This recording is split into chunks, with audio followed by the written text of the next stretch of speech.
안녕하세요, 여러분. 오늘 벌써 네 번째 온라인 수업 네 번째 시간이 되겠는데요. 우리 지난 시간까지 배웠던 내용이 교과서 보시면 제목이 이제 물체의 뭐라고 되어 있습니까? 평형이라고 되어 있습니다. 물체의 평형. 그 물체의 평형과 관련해서 제일 먼저 이제 배웠던 내용이 뭐였습니까? 평형이 뭐냐? 우리가 평형을 얘기할 때에는 한 물체에 다양한 힘이 작용을 했는데도 불구하고 모든 힘의 합력이 몇이다. 그래요. 0. 그걸 모든 힘의 합력을 우리가 알짜힘이라고 했고요. 그 알짜힘이 몇일 때? 0일 때 그랬습니다. 물체는 무슨 상태에 유지될 수 있다? 평형 상태에 놓일 수 있다. 뭐 이런 얘기를 시작했고요. 그다음 돌림힘. 뭔가를 돌릴 수 있는 힘이라고 그랬죠.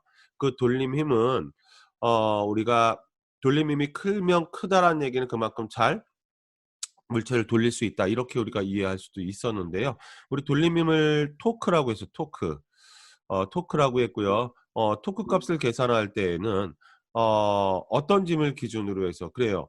어떤 회전점을 기준으로 해서 내가 어느 곳을 밀고 있는가를 생각했을 때 회전점으로부터 힘을 작용하는 점까지의 거리에다가 작용하는 힘의 크기를 곱해서 우리가 알 수 있다라고 했고요. 이때 팔의 길이와 작용하는 힘과 이루는 각도가 몇 도에 가까울수록 그래요. 90도에 가까울수록 같은 조건이라면 90도에 가까울수록 돌림힘의 크기는 뭐해진다? 커진다. 이런 얘기까지 우리가 했습니다.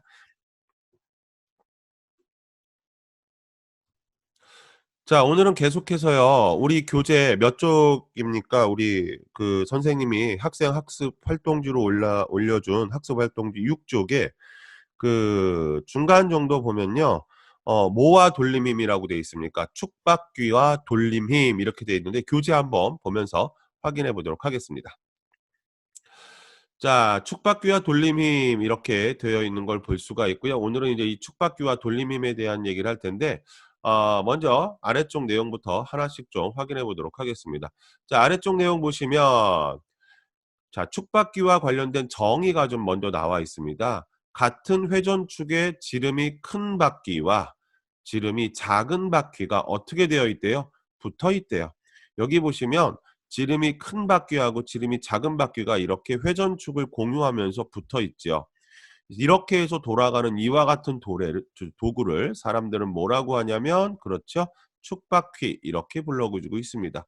자, 이와 같은 도구를 뭐라고 불러주고 있다고요? 축바퀴다 이렇게 불러주고 있습니다. 자, 지뢰의 팔 길이가 각각의 반지름과 같은 뭐와 같다? 지뢰와 같다라고 우리가 얘기할 수 있는데 여기 있는 이 문장이 무엇을 뜻하는지 좀 아래 그림을 보고 살펴볼게요. 자, 아래 그림을 보시면요. 이 축바퀴에 자, 단면을 볼 수가 있는데 여기 가운데 있는 검은 점이 회전축이 되겠죠. 회전축을 큰 바퀴와 작은 바퀴가 공유하고 있는 걸 볼 수가 있고요. 자, 왼쪽 오른쪽 그림을 번갈아 가면서 볼게요. 지금 현재 누군가가 큰 바퀴에 줄을 매달고 이 줄을 잡아당기고 있죠. 큰 바퀴의 한쪽에서 뭔가가 잡아당기고 있어요. 자, 그런데 물체는 작은 바퀴에 이렇게 연결되어 있는 걸 볼 수 있죠. 작은 바퀴에 이렇게 물체가 연결되어 있는 걸 볼 수가 있습니다. 화면을 조금 더 키워 가지고 한번 살펴볼게요. 일단 그림 다 지우고요. 화면을 좀 키워 보겠습니다. 그래서 여러분들 잘 안 보일 것 같아서 조금 한번 키워 볼까요? 그냥 여기서 키워지지 않으니까 잠깐만요. 키워 볼게요. 쫙쫙. 자, 조금 그림이 좀 커졌는데 조금 흐려지긴 했어도 그냥 우리가 보는 데는 지장이 없을 것 같아요. 그래서 이렇게 큰 바퀴와 작은 바퀴에 이렇게 큰 바퀴에는 힘이 작용하고 있고 작은 바퀴에는 물건이 이렇게 걸려 있는 모습을 볼 수가 있습니다. 자, 이 상태에서요. 아래쪽 우리가 지뢰의 모습을 볼게요. 지뢰의 구조는 기본적으로 어떤 구조가 되어 있냐면 자, 물건을 올리고 힘을 작용할 수 있는 어떤 긴 막대기가 있고요. 그다음에 또 뭐로 구성되어 있냐면 이 긴 막대를 뭐 할 수 있는 받칠 수 있는 이런 받침점으로 구성되어 있어요. 이게 지뢰의 기본적인 어떤 구조예요. 그리고 힘을 작용하는 곳을 우리는 뭐라고 불러줘요?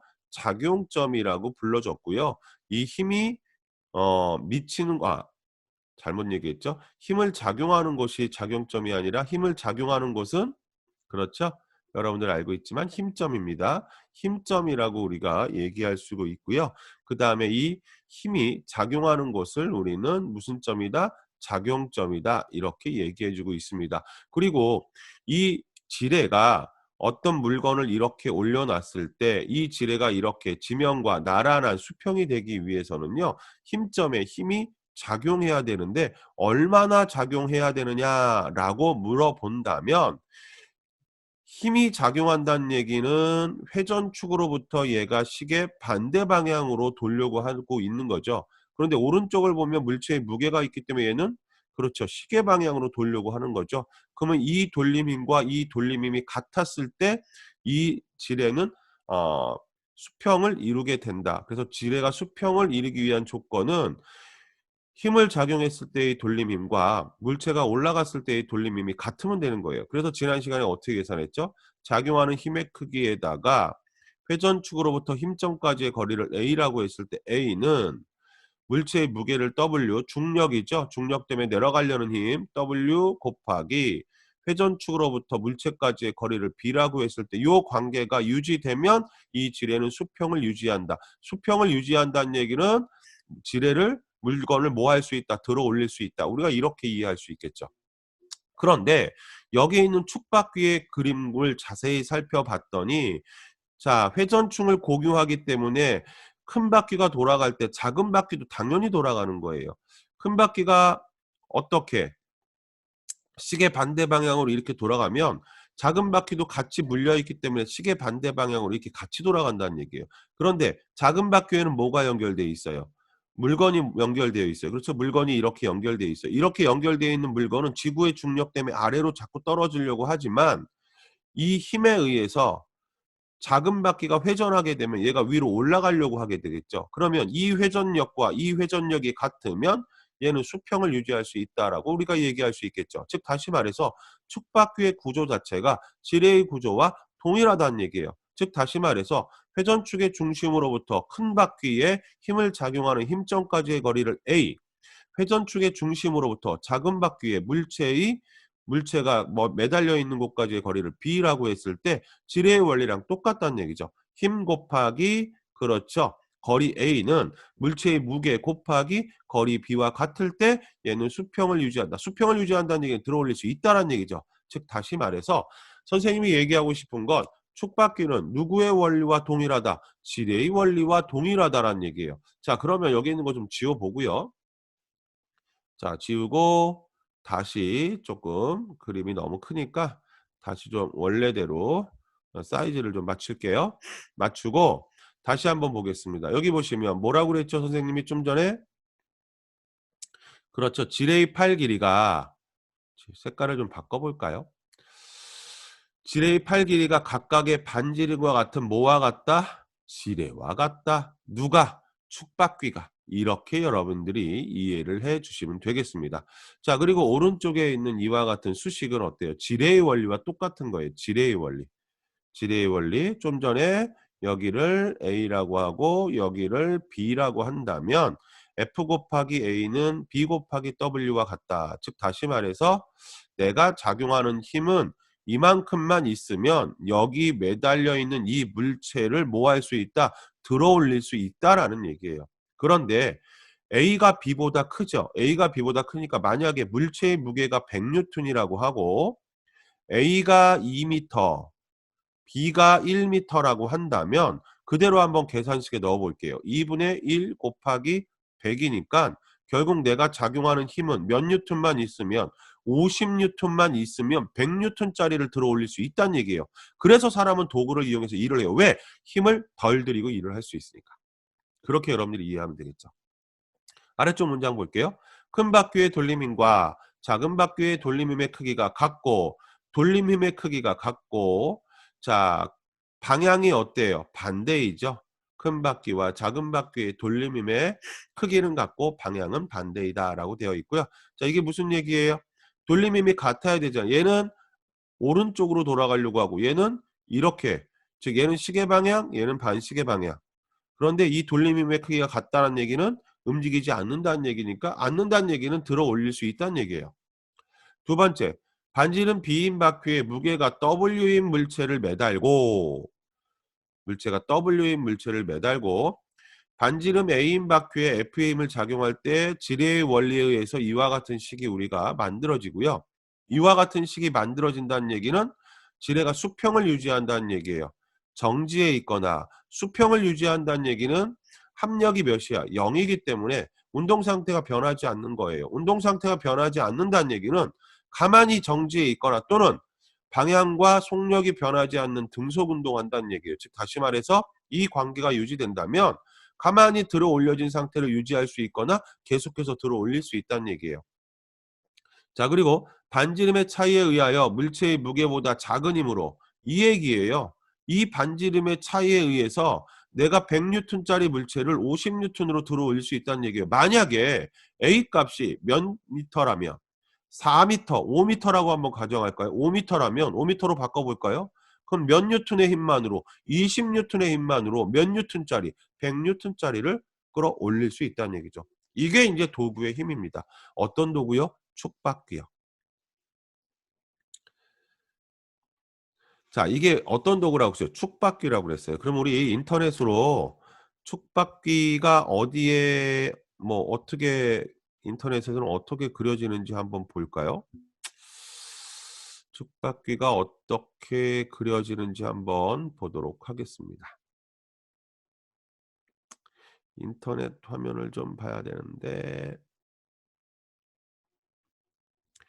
먼저 선생님이 검색을 좀 해 놓고요. 공유를 다시 걸어 보겠습니다. 자, 한번 볼까요? 축바퀴 한번 검색해 볼까요? 축바퀴. 축바퀴에서 이미지 검색을 좀 해 보면 좀 더 자세히 나와 있는 게 볼 수 있네요. 여러 가지가 나와 있는데 이 그림 좀 잘 나와 있는 것 같네요. 큰 바퀴와 작은 바퀴가 붙어 있고 회전축을 같이 사용하고 있고요. 큰 바퀴에 뭔가를 걸고 작은 바퀴에 걸어요. 큰 바퀴는 시계 방향으로 힘을 작용하고 작은 바퀴는 물체가 매달려 있으니까 시계 반대 방향으로 내려가려고 하죠.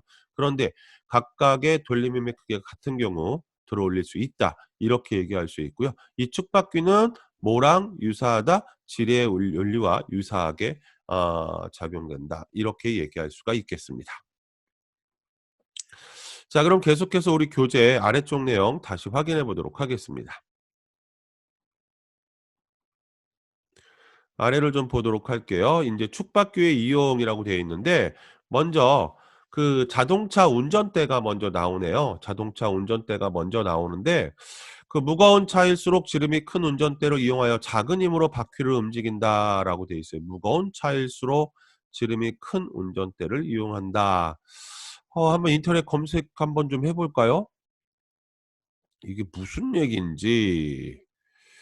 지름이 클 수 저기 무거운 차일수록 지름이 큰 저기를 이용한다고 하는데 촉박기를 이용한다고 하는데 한번 볼게요. 일단은 승용차 핸들을 한번 검색을 해 보면 지금 사람의 팔 모양하고 한번 전반적으로 이렇게 같이 들어 있는 사진을 보면 그 승용차 핸들 같은 경우 요 정도 요 정도 사이즈로 이렇게 표시되어 있는 걸 볼 수 있네요. 승용차 잘 보세요. 팔걸이랑 이렇게 즉 다시 말해서 이 큰 핸들이 이렇게 있잖아요. 여기 지금 보면 사람이 잡고 있는 손은 지금 여기 이렇게 핸들이에요. 그러면 사람이 이 핸들을 힘을 줘서 돌리게 되면 이 핸들 중심부에 작은 또 다른 회전축을 같이 하는 이 회전축에 뭔가가 연결되어 이렇게 있어요. 같이 하는 뭔가가 있고 얘가 돌아가면 얘가 돌아가면서 이 안에 있는 얘를 이렇게 돌리게끔 되어 있는데 무거운 차일수록 승용차보다 무겁다라는 얘기는 뭐 트럭 이런 버스 이런 게 있죠. 요 반지름이 더 크다는 얘기예요. 이 반지름이 더 크다라는 얘기는 F 곱하기 A, B 곱하기 W에서 작용하는 힘의 크기는 A분의 B 곱하기 W인데 이 A 값을 가능하면 크게 한다면 내가 바퀴를 돌릴 때 작용하는 힘을 그만큼 줄일 수 있다. 이 얘기하는 거예요. 그런데 한번 트럭을 한번 볼까요? 그런데요, 여기 나와 있는 이런 내용은 본 수업과 전혀 관계가 없습니다, 여러분들. 그 점 참고해 주시고요. 한번 보겠습니다. 한번 보겠습니다. 다른 내용이 좀 있나? 어 일단은 지우고요. 여기서 승용차가 아니라 버스 핸들, 버스를 한번 볼까요? 버스. 버스를 보면 조금 사람이 버스 핸들을 잡고 있는 모습이 좀 필요한데 여기 있나요? 여기 보시면 이 핸들이 어때요? 이 반지름이 굉장히, 그렇죠, 큰 걸 볼 수 있어요. 이렇게 크다는 얘기는 내가 그만큼 이 핸들을 돌릴 때 작용하는 힘의 크기를 뭐 할 수 있다? 줄일 수 있다. 그렇게 이해해 주시면 되겠습니다. 다시 우리 교재로 넘어가 보도록 할까요? 두 번째, 뒷바퀴에 연결된 톱니바퀴의 반지름이, 그림이 사진이 이렇게 있는데요. 이것도 잘 보이지 않네요.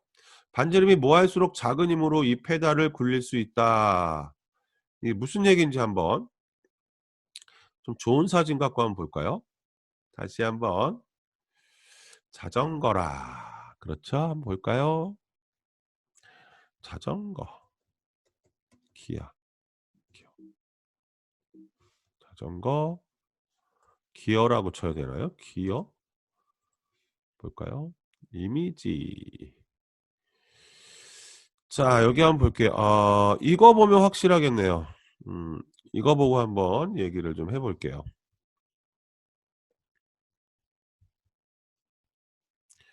자, 여기 있네요. 좋은 그림이. 여기 한번 보겠습니다. 여러분들 이제 자전거를 즐겨 타는 친구들도 있을 거고요. 그렇지 않은 친구들도 있을 거예요. 근데 자전거를 잘 즐겨 타지 않으면 이 구조를 잘 모르니까 자전거 체인이 이렇게 이제 연결이 되어 있는데 앞쪽에 있고 뒤쪽에 뭔가 체인을 연결할 수 있는 어떤 이런 그 톱니바퀴 모양의 뭔가가 이렇게 있는데요. 자전거를 타 본 사람은 알겠지만 적당히 뭔가를 조작하면 체인의 위치를 여기 작은 도구에 요걸 1 번이라고 할게요. 1 번에 연결할 수도 있고 2 번에 연결할 수도 있습니다. 그럼 이게 어떻게 보면 축바퀴예요. 회전축을 같이 하고요. 요 녀석이 요만큼일 때랑 요 녀석이 요만큼일 때랑 다른 거죠. 그러면 여러분들 인제 알겠죠? 내가 이 체인을, 내가 힘을, 다리에 힘을 줘서 페달을 돌릴 때 힘을 적게 들이려면 체인이 안쪽에 결착돼 있어야 돼요? 바깥쪽에 결착돼 있어야 돼요? 그렇죠. 바깥쪽에 돼 있어야 돼요. 왜? F는 A분의 B 곱하기 W인데 이 A 값이, 이게 A 값이에요, 이게 A 값이. 이게 A 값이라고요. 이 A 값이 크면 클수록 내가 적은 힘을 들이고 얘를 돌릴 수 있다는 얘기예요. 다시 뒷바퀴 가 볼게요. 어떤 장치에 의해서 얘도 인제 가운데에 회전축이 있고요. 톱니바퀴 모양의 구조물들이 여러 겹으로 이렇게 되어 있는 걸 볼 수가 있는데 회전축으로부터 멀어진다는 얘기는, 즉 A 값이 점점 뭐해진다는 얘기예요. 커진다는 얘기예요. 이 A 값이 점점 커진다는 얘기는 얘가 커진다는 얘기니까 내가 적은 힘으로 이 자전거를 뭐 할 수 있다는 얘기예요. 회전할 수 있다는 얘기예요. 이렇게 여러분들이 이해를 해 주시면 되겠습니다. 자, 그러면 볼까요? 다시 우리 교재로 한번 넘어올까요? 왔다 갔다 하니까 좀 정신은 없을 것 같아요. 자, 여기 볼게요. 자, 자전거 뒷바퀴만 볼게요. 뒷바퀴에 연결된 톱니바퀴의 반지름이 뭐 할수록, 클수록 작을수록, 반지름이라는 얘기가 체인이 결착되어 있는 것이 회전축으로부터 뭐 할수록, 그렇죠, 클수록이죠. 클수록, 크다는 얘기는 A 값, 즉 F는 A분의 B 곱하기 W에서 이 A 값을 크게 가져간다는 얘기예요. 페달을 작은 힘으로 돌릴 수 있다. 이렇게 여러분들이 이해를 해주면 되겠고요. 오른쪽 보도록 하겠습니다. 드라이버 손잡이의 반지름이 커서 이 드라이버의 손잡이의 이 반지름이 크면 클수록 이 반지름이 A에 해당하는 거예요. 반지름이 커서 반지름이 뭐한, 여기 뭔가 인제 작은 나사가 이렇게 연결될 거 아니에요. 그럼 이 나사의 반지름은 어때요? 작지요? 이게 인제 B에 해당하는 거예요. 그럼 얘는 크고 나사는 작을수록 내가 적은 힘으로 잘 돌릴 수 있다는 얘기죠. 그러면 뭐라고 써주면 되겠어요? 작은 나사를 쉽게 뭐 할 수 있다? 돌릴 수 있다. 이렇게 여러분들이 이해를 해 주시면 되겠습니다. 자, 이렇게 해서 여러분들 우리 그 학습 활동지 6페이지 촉박귀와 돌림힘에 대한 얘기는 좀 해봤어요. 그 촉박귀의 어떤 구조는 지뢰의 구조와 뭐하다? 같다. 촉박귀의 구조는 지뢰의 구조와 같다라는 게 핵심적인 요소고요. 그 지뢰의 원리에 관련된 공식은 여러분들 돌림힘과 관련되어 있다는 거 알아두시면 좋을 것 같고요.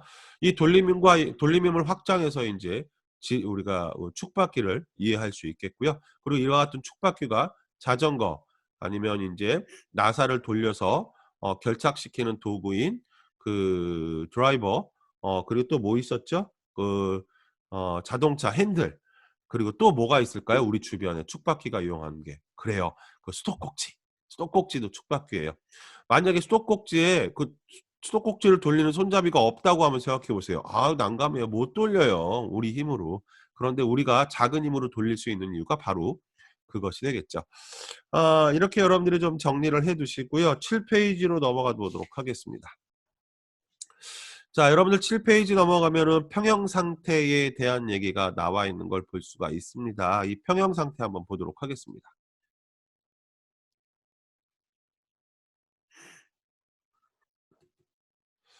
자, 다음 페이지죠. 다음 페이지로 넘어가서 평형 상태 보도록 하겠습니다. 자, 이 평형 상태 보시면 일단은 평형에 대한 우리가 개념을 이해를 잘 하고 있어야겠죠. 이 평형이 무엇인가? 이 개념이 중요하죠. 개념, 평형. 자, 평형을 얘기할 때 쉽게 얘기하면 이거예요. 한 물체에 예를 들어 서로 다른 방향으로 두 힘이 서로 반대 방향으로 두 힘이 동일하게 작용할 때 동일하게 작용하게 되면 이 두 힘의 합력이 몇이 돼요? 총 힘의 합력이 0이 돼요. 즉 알짜힘이 0이라고 생각한다면 무슨 상태가? 운동 상태가 변하지 않아요. 운동 상태가 변하지 않는다는 얘기는 정지하고 있는 녀석은 영원히 정지하고 있고 등속 직선 운동, 즉 속력과 방향이 변하지 않는 운동을 하던 녀석은 영원히 등속 직선 운동 한다라고 얘기할 수 있습니다. 평형 상태의 가장 큰 특징은 작용점이 한 물체에 다 있다란 얘기예요. 자, 아래 볼게요. 힘의 평형과 물체의 운동 상태, 물체에 작용하는 힘이 무엇을 이루더라도 평형을 이루더라도 물체가 안정되어 있지 않을 때가 있다. 선생님, 조금 전에는 평형 상태에 있게 되면 정지하거나 등속직선 운동한다면서요. 그런데 왜 여기서는 그렇지 않을 때가 있다라고 하죠? 그게 어느 때인가 좀 볼게요. 원기둥에 두 힘이 작용하고 있어요. 서로 다른 두 힘이 반대 방향으로 같은 위치에 작용하니까 두 힘의 합력이 0이 돼서 알짜이면 0, 물체는 정지 상태를 영원히 유지한다.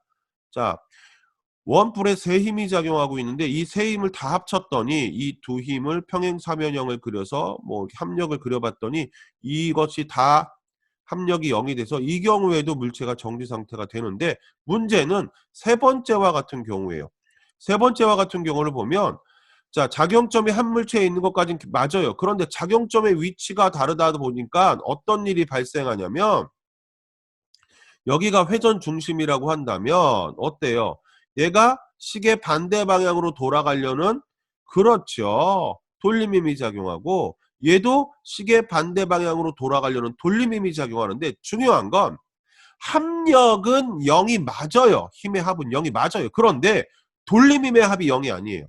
그러다 보니까 돌림힘에 의해서 얘가 돌아가게 돼요. 돌아가다 보니까 운동 상태가 유지되지 못한다는 얘기예요. 즉 다시 말해서 우리가 여태까지 배웠던 힘의 평형을 논할 때는 힘이 평형 상태를 유지하게 되면 정지하고 있거나 등속 직선 운동한다라고만 배웠는데 이제는 아니라는 얘기죠. 어떠한 물체에 작용하는 힘의 합력이 0이더라도 작용점이 서로 다르게 되면 어떻게 돼요? 돌아간다는 얘기예요. 돌림힘에 의해서. 즉 평형 상태를 유지하지 못한다는 얘기죠. 그래서 이 내용은 그 내용이에요. 평형 상태를 유지하더라도 뭐라고요? 그렇습니다. 유지하더라도 평형 상태를 유지하더라도 돌림힘의 함이 여기 아니면 어떻게 된다? 그래요. 평형 상태를 유지하지 못한다라는 내용이 들어가 있습니다. 자, 계속해서 교재 보도록 하겠습니다. 교재 보면 뭐가 나와 있죠? 그렇습니다. 무게중심이 나와 있죠. 우리 무게중심과 관련돼서는 뭐 예전부터 많이 여러분들이 알고 있던 내용인데 그렇게 어렵지 않으니까 한번 살펴볼게요. 자, 무게중심 먼저 볼게요. 무게중심이라 해서 정의부터 나오고 있는 걸 볼 수가 있습니다. 하나의 물체를 이루는 입자들의 전체 무게가 한 곳에 있다고 가정해 볼 수 있는 점을 우리는 무슨 무게 중심 가정에서 생각하는 거죠. 자, 일반적으로 직육면체나 구와 같이 상하좌우 대칭인 녀석은 무게중심이 일반적으로 어떻게 있다? 그 중심에 있어요. 그런데 우리 주변의 물체가 그렇지 않죠. 대부분 대칭적인 물체는 거의 없어요. 비대칭이에요. 그럼 비대칭인 경우에 무게중심을 어떻게 찾느냐라고 했을 때 다음과 같이 실로 물체를 매달아요. 실로 물체를 매달리게 되면 얘가 지구 중력에 의해서 축 늘어지겠죠. 연장선을 그어요. 또 다른 곳을 실로 매다는데 또 다른 곳을 실로 매달 때 얘가 회전하지 않아야 돼요. 이렇게 이런 식으로. 그럼 회전하지 않는다는 얘기는 좌우 무게를 잘 맞춰서 좌우 무게를 잘 맞춘다는 얘기는 우리가 이제 유식하게 표현하면 얘가 돌아가려는 힘과 얘가 돌아가려는 힘의 균형점을 찾아서 매달으란 얘기예요. 그랬을 때 또 직선을 쭉 그어요. 그랬을 때 두 직선이 만나는 이 점이 무슨 중심이 된다? 무게중심이 된다. 이렇게 얘기할 수가 있겠습니다. 실을 연장하여 지나는 직선의 왼쪽 부분과 오른쪽 부분이 작용하는 무엇이 평형이 되는 거죠? 그렇죠? 돌림입. 돌림임이 평형을 이루어 물체가 뭐하지 않는다? 회전하지 않는다. 이렇게 얘기할 수 있겠죠. 자, 이 경우에는 뭐야? 이걸 반으로 잘랐을 때 이렇게 회전하려는 힘, 이렇게 회전하는 힘이 같다는 얘기예요. 그렇게 우리가 얘기해 줄 수가 있겠습니다. 자, 그러면 잠깐만 얘도 자, 이렇게 해 가지고 교과서 7쪽에 나와 있는 우리가 이제 무게중심에 대한 얘기도 했고요. 자, 오늘 시간의 마지막 내용이 되겠습니다. 그 세 번째 7쪽의 세 번째 단락에 있는 내용을 좀 살펴보도록 하겠습니다. 자, 물체의 운동 상태가 변화 없이 정지하고 있는 상태. 우리가 이제 일반적으로 고전적으로 우리가 여태까지 알고 있었던 물체의 무슨 상태예요? 이걸 우리가 평형 상태라고 하죠. 이걸 평형 상태라고 합니다. 자, 평형 상태와 관련해서 구체적인 내용 더 볼게요. 물체가 정지해 있거나 등속도로 움직일 때 또는 일정한 속력으로 회전하면서 정지하고 있거나 등속도로 운동할 때 우리가 무슨 상태에 있다라고 한다? 이때 평형 상태에 있다라고 한다. 이거보다는 좀 더 구체화돼서 얘기하고 있죠. 그래서 평형 상태와 관련돼서 여기 있는 이 정의를 여러분들이 좀 기억을 해 두시기 바라겠습니다. 여기 있는 이 정의를 좀 기억을 해 두시기 바라겠고요. 그렇다면 평형 상태가 되기 위한 조건 별표 100만 개. 여러분들 이거는 수능 문제에도 항상 나오는 거니까요. 잘 기억해 주시기 바라겠습니다. 평형 상태가 유지될 수 있는 조건. 오늘 이 시간에 다른 건 다 잊어버려도 이건 잊어버리면 안 돼요.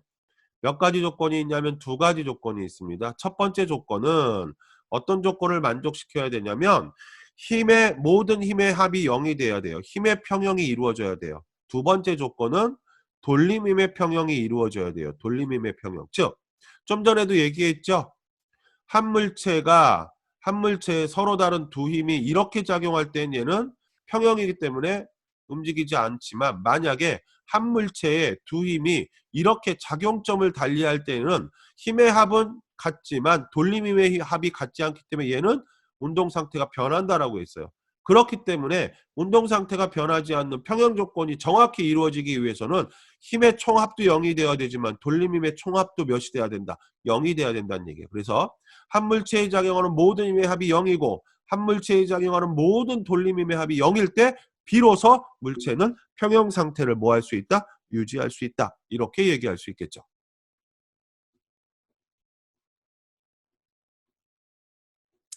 자, 왼쪽에 보시면 간단한 문제풀이 있죠? 물체가 이루는 입자들의 무게가 모두 한 곳에 모여 있다고 생각하는 점, 우리는 무게중심 이렇게 얘기했고요. 다음 빈칸 채워라. 균일하고 동그란 공의 무게중심은 공의 어디 있다? 중앙의 중심에 있다. 평형 상태를 유지하기 위해서는 자, 별표 100만 개. 이거 정말 중요한 내용이라고 그랬죠.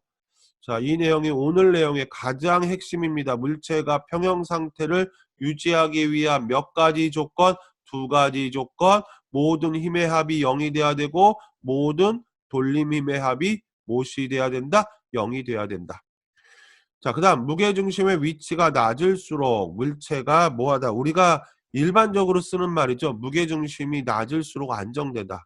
그게 왜 그런지는 선생님 다음 시간에 계속해서 얘기해 보도록 하겠습니다. 자, 오늘은 네 번째 시간이었어요. 축박기에 대한 얘기를 했고요. 그다음에 축박기의 이용에 대한 얘기를 했고요. 마지막으로 우리가 정말로 물체가 평형 상태를 유지하기 위해서는 돌림힘의 총합과 힘의 총합이 0이 돼야 된다는 얘기까지 했습니다. 자, 다음 시간에는 계속해서 무게중심과 관련된 얘기를 좀 더 해보도록 하겠습니다. 자, 선생님은 다음 시간 5강에 다시 찾아뵙도록 하겠습니다.